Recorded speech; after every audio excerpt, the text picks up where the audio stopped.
12,000 कमाने वाला एक मजदूर जो कहा जा रहा है कि अचानक से अपनी आंखें खोलता है और अपने आप को एक ऐसे बिस्तर में पाता है जिस बिस्तर के बारे में वो कभी सोच भी नहीं सकता था। उस कमरे में वो अपने आप को पाता है जिस कमरे के बारे में वो कभी सोच नहीं सकता था। उस घर में वो था जहां पर कभी वो रह नहीं सकता था, क्योंकि इतना आलीशान वो घर था, इतना आलीशान वो कमरा था और इतना ही आलीशान वो बिस्तर था। पर अचानक से कहा जा रहा है कि जब उसकी आंखें खुली, उसने हाथ को फेरा तो उसने अपने आप को एक मखमली गद्दों के ऊपर पाया, जिसके बाद कहा जा रहा है कि उसको यकीन नहीं हुआ कि मैं सही में यहाँ पर हूँ या सपना देख रहा हूँ।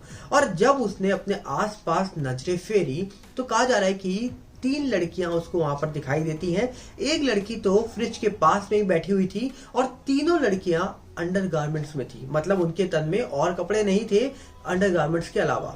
और ये देखने के बाद उसको कुछ समझ नहीं आ रहा था कि आखिरकार मैं यहाँ पहुंचा कैसे और ये सब चल क्या रहा है। जिसके बाद कहा जाता है कि उसमें से एक लड़की आती है पास, पानी लेकर आती है और बोलती है पानी पी लो और ये गोलियां खा लो। कुछ गोलियां दी जाती है उसको, पर वो गोलियां खाने से मना करता है, पर मजबूरी उसकी थी कि उसके हाथ पैर बंधे हुए थे। और आखिरकार ये क्यों हुआ, कैसे हुआ, ये सब जानेंगे आज की एक सच्ची घटना में। और ये सच्ची घटना जो आज आपको बताने वाले हैं, ये कल तक कोई नहीं जानना चाहता था, पर आज सब जानना चाहते हैं कि आखिरकार ये हो कैसे गया। सबसे पहले आपको बता दिया जाए, कहा जा रहा है कि सच्ची घटना निकल के आ रही है पंजाब के जलंधर से। जलंधर के पास एक एरिया पड़ता है, एक इलाका पड़ता है जिसका नाम है कपूरथला। कपूरथला में रहने वाले एक मजदूर, एक लेबर जो कि चमड़े की फैक्ट्री में काम करते थे, और कहा जा रहा है कि 7 बजे करीब 21 नवंबर 2022 को शाम को 7 बजे के करीब ये घर लौट रहे थे। सुनसान जगह थी, स्ट्रीट की लाइट होती है वो ऑन थी। जिसके बाद कहा जा रहा है कि अचानक से इनके पास आकर एक सफेद कार रुक जाती है। वो कार रुकती है, उसमें से शीशा खुलता है और एक महिला की आवाज आती है जो शायद मदद मांग रही थी उनसे, और वो बुलाती है उनको पास में और कहती है कि हमें इस जगह पे जाना है, क्या आप हमें इस जगह पे पहुंचा सकते हैं? ये एरिया का नाम है, ये लिखा हुआ है, आप बता दीजिए।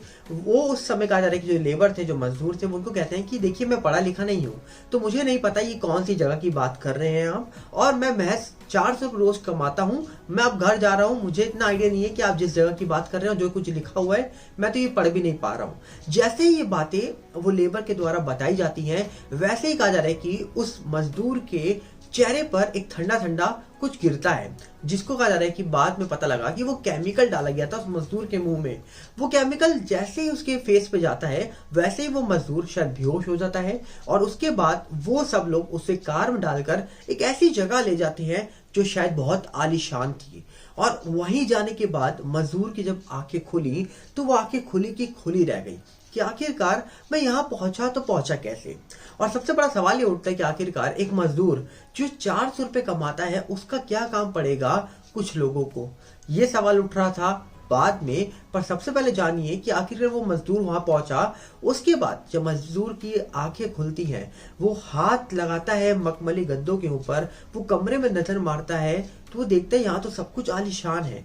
जब उसकी नजर जाती है उन लड़कियों के ऊपर जो वहां पर बैठी हुई थी, 3 लड़कियां, और जिनकी उम्र महज 20 से 25-30 साल के बीच में ही थी, और देखता है कि उनके तन में कपड़े नहीं है, वो अंडरगारमेंट्स में बैठी हुई हैं। और कहा जा रहा है कि उनमें से एक लड़की इनके पास आती है और बोलती है पानी पी लो और ये मेडिसिन खा लो।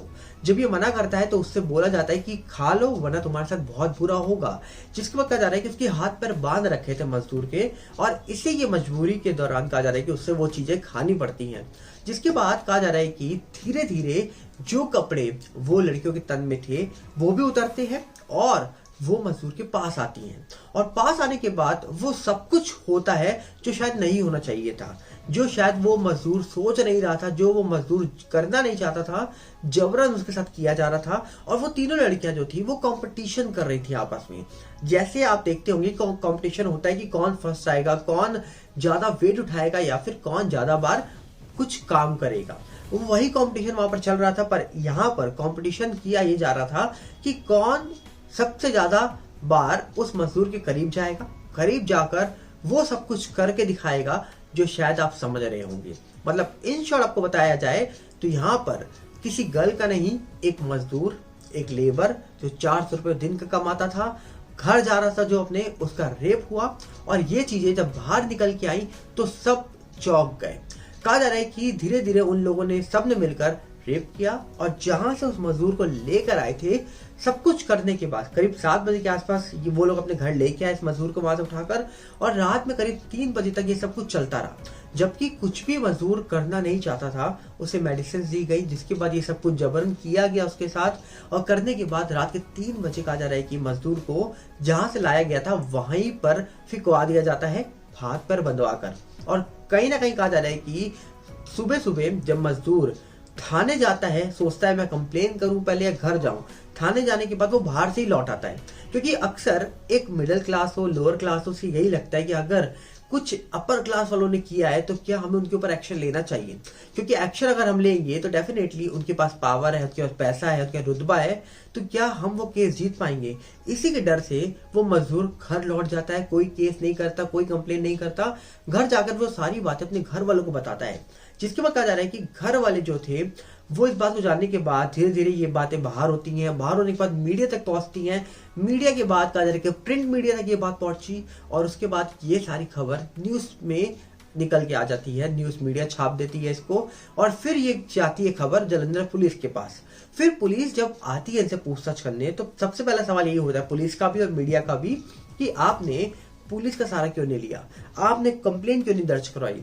तब कहा जा रहा है कि इनके द्वारा कहा जाता है कि हम मिडिल क्लास हैं, हम लोअर क्लास हैं, और अगर हम अपर क्लास के ऊपर कुछ भी एक्शन लेते हैं तो क्या सही में हमें न्याय मिलेगा। क्योंकि डेफिनेटली हर बार यही होता आया है, जो आज भी वो मजदूर सोच रहा था कि एक लोअर क्लास अगर एक बहुत बड़े अपर क्लास के ऊपर कोई कंप्लेन दर्ज करवाने जाएगा तो क्या एक्शन होगा। शायद सामने एक्शन हो जाए, पर पीठ के पीछे क्या होगा ये कोई नहीं जानता। इसी के डर से वो नहीं गया कंप्लेन करवाने के लिए। और परिवार का कहना था कि हमारा जो लड़का है, पति है, हमारा बेटा है, ये घर लौट आया जिंदा, हमें यही सुकून है। क्योंकि उनका मानना था कि अगर जो लड़कियां ये सब कुछ कर सकती हैं, हो सकता है वो इन्हें खत्म भी कर देती। तो इसी के डर से कहा जा रहा है कि उन्होंने कंप्लेन नहीं करवाई, और उनका यही मानना था कि ये हमारे घर लौट आया वापस, तो हम यही खुश हैं। उसके बाद पुलिस जांच करती है, जिस जगह से सब कुछ हुआ वहां पर कैमरेस की तलाशी ली गई। अभी तक कहा जा रहा है कि सबूत तो नहीं मिले हैं, अभी जांच चल रही है कि इस पूरे मामले में वो सफेद कार कौन है, वो लड़कियां कौन थी, और कहा यह भी जा रहा है कि ये सब कुछ क्या पहले भी होता आया है या फिर ये अभी नया शुरू हुआ, ये कोई गैंग है, ये क्या हो रहा है, ये भी अभी सब कुछ जांच का विषय है। अभी तक जो एक्यूज्ड है उनको नहीं पकड़ा गया है। पर सवाल ये उठता है, जब किसी लड़के के साथ गलत होता है तब पूरा देश इकट्ठा होता है, और आज जब एक लड़के के साथ इतना गलत हुआ है तो क्या सही में उस लड़के को न्याय मिल पाएगा, ये बहुत बड़ा सवाल है। क्योंकि अक्सर हम देखते हैं कि हम कहते हैं कि कॉन्स्टिट्यूशन में बहुत सारे रूल्स रेगुलेशंस बने हुए हैं, बेटी बचाओ बेटी पढ़ाओ के नारे लगते हैं, पर उस बेटे के लिए क्या उसके लिए कोई नारा बना है, क्या उसके लिए कोई नारा लगेगा, ये बहुत बड़ा सवाल है। आज भी जांच चल रही है इस पूरे मामले में, वो एक्यूज्ड कौन है, वो लड़कियां कौन थी, वो गाड़ी कौन सी थी, इन सब के बारे में जांच चल रही है। ये खबर सच्ची है झूठी है, इसके बारे में भी जांच की जा रही है। क्योंकि कहा जा रहा है कि सबूत अभी तक मिले नहीं है, इसलिए हम कुछ भी पुख्ता तौर पर नहीं कह सकते। पर वहीं पर कहा जा रहा है कि खबर बाहर आने के बाद हमारे देश की पब्लिक एक तरफ जो चुटकियां ले रही है, एक तरफ तो शौक है कि लड़के के साथ भी ऐसा कुछ हो सकता है। और डेफिनेटली हम ये जानते हैं कि हमारे देश में भी दो तरह के लोग हैं। जो एक तरह के लोग हैं वो ये आज भी कमेंट में लिखेंगे कि अगर हम होते तो हम तो उस चीज को मजे से एंजॉय करते। एक तरह का ये लिखेगा कि डेफिनेटली उस लड़के को, उस लेबर को न्याय मिलना चाहिए। और डेफिनेटली नेगेटिव पॉजिटिव चीज होती है, तो इसी तरीके से विपक्ष और पक्ष की भी चीज आती है। लोग अगेंस्ट भी होंगे, लोग आपके साथ भी खड़े होंगे।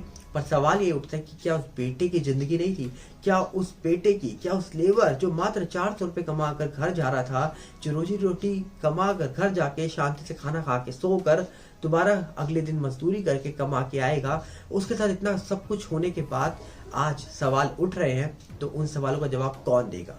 क्या लगता है आपको, क्या इस पूरे मामले में उस लड़के को न्याय मिल पाएगा? बहुत बड़ा सवाल है। कमेंट बॉक्स आपके लिए खुला है, मिलते हैं बहुत जल्दी। नमस्कार, जय हिंद।